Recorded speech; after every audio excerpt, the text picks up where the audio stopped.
साथियों, आज की इस कहानी को सुनने के बाद आप अपने जीवन को अच्छी तरह से जीना सीख जाएंगे। साथ ही आप अपनी ज़िंदगी से सारे दुख और अपनी तमाम परेशानियों को दूर कर पाएंगे।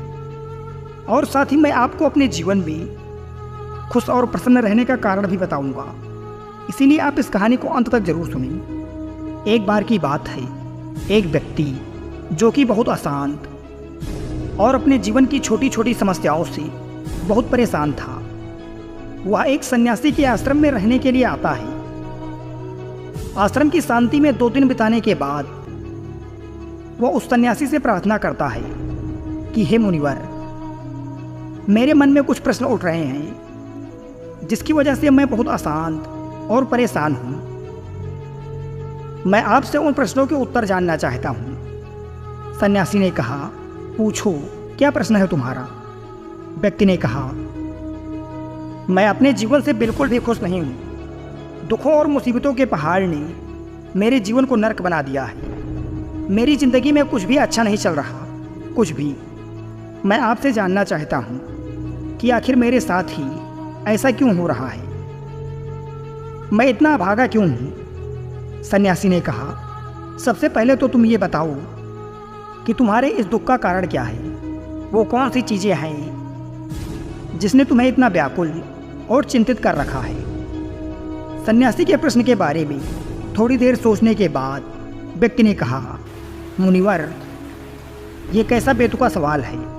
मैंने आपसे प्रश्न किया और आप उत्तर देने के बजाय मुझी से प्रश्न कर रहे हैं। व्यक्ति की बात सुन सन्यासी मुस्कुराई और बोली, दुख तुम्हारा है तो इसका कारण भी तुम्हें ही पता होना चाहिए।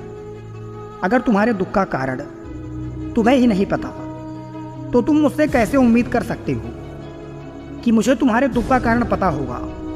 व्यक्ति ने कहा, मुनिवर, लेकिन लोग तो कहते हैं आप भगवान हैं, आपको तो अथाह ज्ञान की प्राप्ति है, आप तो लोगों के मन को पढ़ लेते हैं, फिर आपको तो मेरे दुखों का कारण पता ही होगा। सन्यासी हल्का सा मुस्कुराई और फिर गंभीर आवाज में बोली, यही तो तुम सबसे बड़ी गलती कर रहे हो। तुम सोच रहे हो कि कोई और आएगा और तुम्हारी सारी समस्याओं से तुम्हें छुटकारा दिला देगा, लेकिन ऐसा कभी नहीं होने वाला। अगर तुम्हारी परेशानियों से तुम्हें कोई छुटकारा दिला सकता है तो वो तुम खुद हो। तुम्हें लगता है कि मैंने कठिन तपस्या से जो ज्ञान अर्जित किया है, इससे मैं तुम्हारी समस्याओं को खत्म कर सकता हूँ। नहीं, मैं भी तुम्हारे तरह ही हूँ, बस फर्क ये है कि मेरे अंदर कोई उलझन शेष नहीं है। सब कुछ स्पष्ट हो चुका है। और जिस दिन तुम्हारे अंदर भी सारी उलझनें समाप्त हो जाएंगी, उस दिन से तुम्हें भी अपनी समस्याओं के समाधान के लिए किसी महात्मा या सन्यासी के पास जाने की जरूरत नहीं पड़ेगी। सन्यासी ने व्यक्ति से पूछा, क्या तुमने कभी किसी पुष्प को देखा है? यह सुन व्यक्ति आश्चर्यचकित होकर बोला, मुनिवर, पुष्प तो एक साधारण सी चीज है, उसे तो सभी ने देखा है। सन्यासी ने कहा, पुष्प भोर सवेरे अंधकार में बस एक कली होता है। दिन के उजाले में खिलकर वह एक पुष्प बनता है और शाम होते होते मुरझाकर गिर जाता है। अगर पुष्प इस बात की चिंता करता रहे कि शाम तक तो उसे मुरझाकर गिर ही जाना है, तो वो कभी भी खिल नहीं पाएगा। इसी प्रकार अगर तुम हर समय सिर्फ अपने दुखों के ही बारे में सोचते रहोगे तो तुम कभी भी खुश नहीं रह पाओगे। अगर तुम थोड़ा ध्यान से देखो तो तुम पाओगे कि अब भी तुम्हारे जीवन में ऐसी बहुत सी चीज़ें हैं जिनके लिए तुम अभी खुश हो सकते हो, जिनके बारे में सोचकर तुम मुस्कुरा सकते हो, अंदर से खुश हो सकते हो। तो मैं तुमसे कहना चाहता हूँ कि तुम अपने जीवन की कमियों के बजाय अपने जीवन की उन अच्छाइयों पर ध्यान दो। अगर तुम्हें अपने जीवन में खुशी चाहिए तो तुम्हें इस शाश्वत नियम का पालन करना ही पड़ेगा। जीवन की अच्छी और सकारात्मक चीज़ों की तरफ ध्यान देना ही पड़ेगा। मैं वो केवल तुम्हें रास्ता दिखा सकता हूँ, उस रास्ते पर चलने का तरीका बता सकता हूँ, लेकिन अगर तुम खुश रहना चाहते हो तो उस रास्ते पर चलना तो तुम्हें ही पड़ेगा। बुद्ध के मुंह से ऐसी बात सुनने के बाद वह व्यक्ति थोड़ी देर तक शांत बैठा रहा। फिर उसने कुछ देर तक सोचते हुए कहा, लेकिन ऋषिवर, एक बात मेरे समझ में नहीं आ रही। क्या मेरे जीवन की सारी समस्याओं का समाधान एक ही बार में किया जा सकता है? सन्यासी ने बहुत ही शांति से जवाब देना शुरू किया। मान लो कोई भविष्य देखने वाला व्यक्ति तुम्हें बता देता है कि आज शाम तक तुम्हारी मृत्यु निश्चित है, तो क्या ये जानने के बाद तुम उन बातों की चिंता करोगे जिनके बारे में सोचकर अभी चिंतित हो रहे थे? नहीं, तुम्हें कोई ऐसी समस्या याद नहीं आएगी जिसके लिए तुम अभी चिंतित हो रहे हो, क्योंकि उस समय तुम केवल जीवन की उस सच्चाई के बारे में सोच रहे होगे जिसे लोग मृत्यु कहते हैं। और अचानक तुम्हें महसूस होगा कि जिन छोटी छोटी बातों को तुम अपने जीवन की सबसे बड़ी समस्या समझकर बैठे थे, वो तो कुछ भी नहीं थी। अचानक तुम्हें लगेगा कि चिंता करना तो व्यर्थ है, मैं तो शाम तक इस दुनिया को छोड़कर जाने वाला हूं। और तुम्हें अपने जीवन के सारे पल व्यर्थ लगेंगे जो तुमने चिंता, जलन और बेवजह के दुखों में बिताए थे। लोग बोलते तो हैं, लेकिन वो कभी भी अंदर से स्वीकारते नहीं कि एक दिन तुम्हें भी इस दुनिया को छोड़कर जाना है। उनकी चाहत, उनकी इच्छाएं इतनी मजबूत होती हैं कि वो खुद को अमर मान लेते हैं। खुशी और दुख दोनों ही कभी स्थायी नहीं है। यह हमारे कर्मों, विचारों की वजह से पैदा होते हैं। व्यक्ति जोगी सन्यासी की बातों को पूरा ध्यान लगाकर सुन रहा था। उसने बीच में रोकते हुए कहा, मुनिवर, तो क्या आपके कहने का अर्थ ये है कि मैं हमेशा ये सोचता रहूं कि मैं मरने वाला हूं?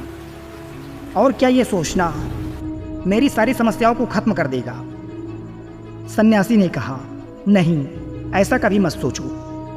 बस तुम्हें यह स्वीकार कर लेना है कि इस दुनिया में मेरी उपलब्धि अनिश्चित है, और जब तक मैं यहाँ हूँ एक खुश जीवन जीऊँगा।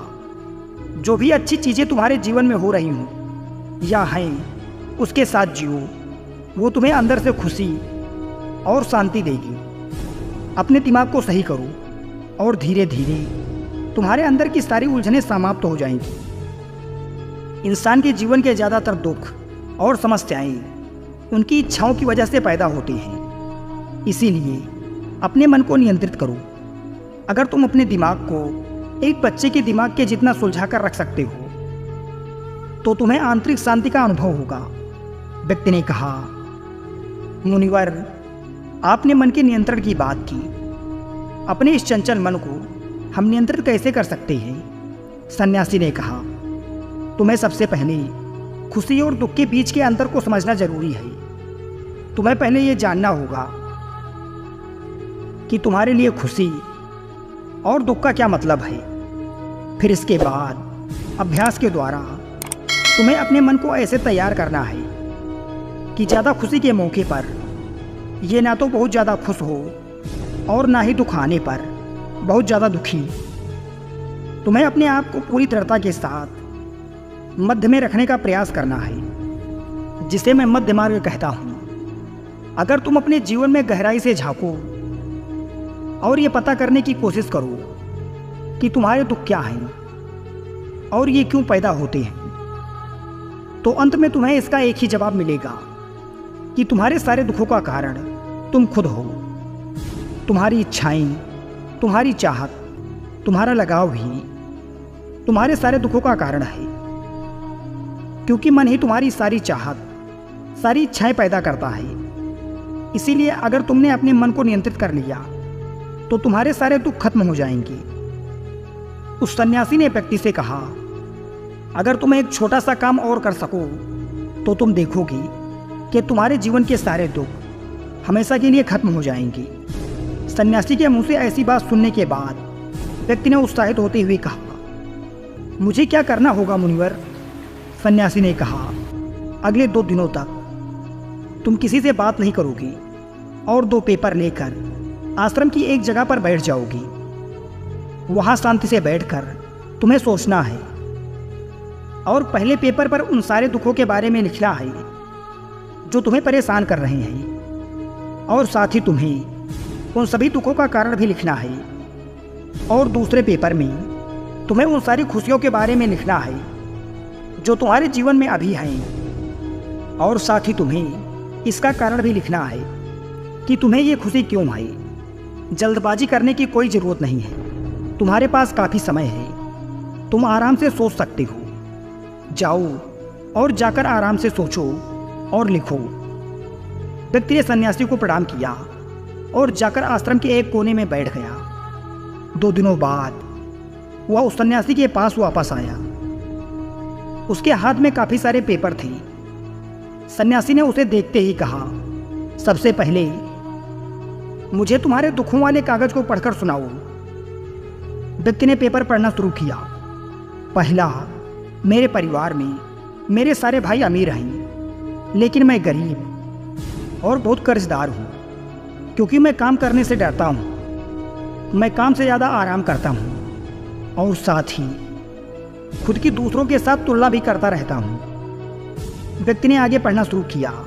दूसरा, मेरे पड़ोसियों ने अपना बहुत सा धन बचत के रूप में रखा है, लेकिन मेरे पास बचत के नाम पर कुछ भी नहीं है। इसका सबसे पहला कारण ये है कि मैं बहुत ही कम काम करता हूँ, जिसकी वजह से मैं बहुत थोड़ा ही कमा पाता हूँ, लेकिन मैं खर्च बहुत ज़्यादा करता हूँ अपनी गलत संगति की वजह से, जिसका परिणाम ये है कि आज मेरे पास बचत के नाम पर कुछ भी नहीं है। तीसरा, मेरी पत्नी बहुत लंबे समय से बीमार है और इसकी इस बीमारी का कारण मैं खुद हूँ, क्योंकि अपनी लापरवाही की वजह से मैं कभी भी उसे वैद्य के पास नहीं ले गया। मैंने उसे किस्मत के भरोसे छोड़ दिया। लेकिन सच्चाई तो ये है कि कहीं ना कहीं मेरे अंदर यह चाहत है कि अगर मेरी पत्नी की इस बीमारी की वजह से मौत हो जाती है तो मैं किसी दूसरी सुंदर स्त्री से विवाह कर लूँगा। चौथा, मैं अपने मन में मुफ्त धन पाने की बहुत से ख्याली पुलाव और योजनाएं बनाता रहता हूँ, लेकिन जब वो योजनाएं पूरी नहीं होती तो मैं दुख और चिंताओं के सागर में डूब जाता हूँ। और फिर मैं अपने इस दुख और चिंता से बाहर आने के लिए हर रोज़ मदिरा का सेवन करता हूँ, और मैं अपने इस आदत का जिम्मेदार भी खुद ही हूँ। हालांकि मैं जानता हूँ कि मेरे पास हर रोज़ मदिरा का सेवन करने के लिए पर्याप्त धन नहीं है, लेकिन मैं फिर भी ऐसा करता हूँ।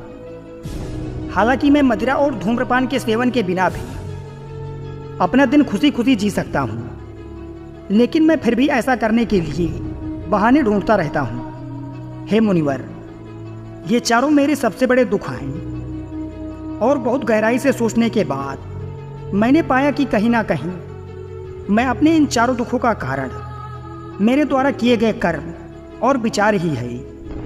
यह सुनने के बाद वह सन्यासी मुस्कुराए और बोले, अच्छा, अब तुम मुझे अपना खुशियों वाला कागज पढ़कर सुनाओ।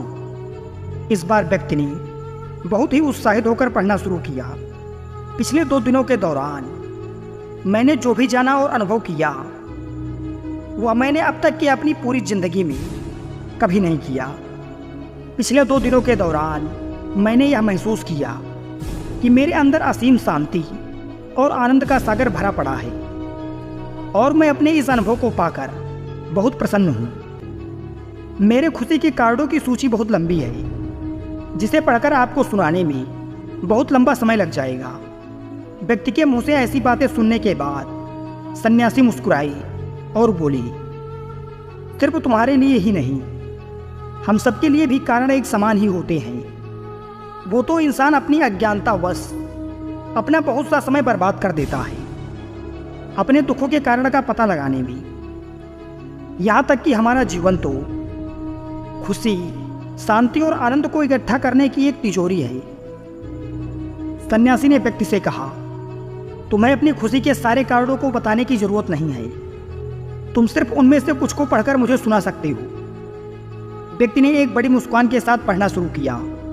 पहली खुशी इस बात की है कि मैं अभी जीवित हूँ और इस दुनिया में जी रहा हूँ। मैं स्वस्थ और मजबूत हूँ। मेरे माता पिता हैं, एक पत्नी है और 2 बच्चे हैं।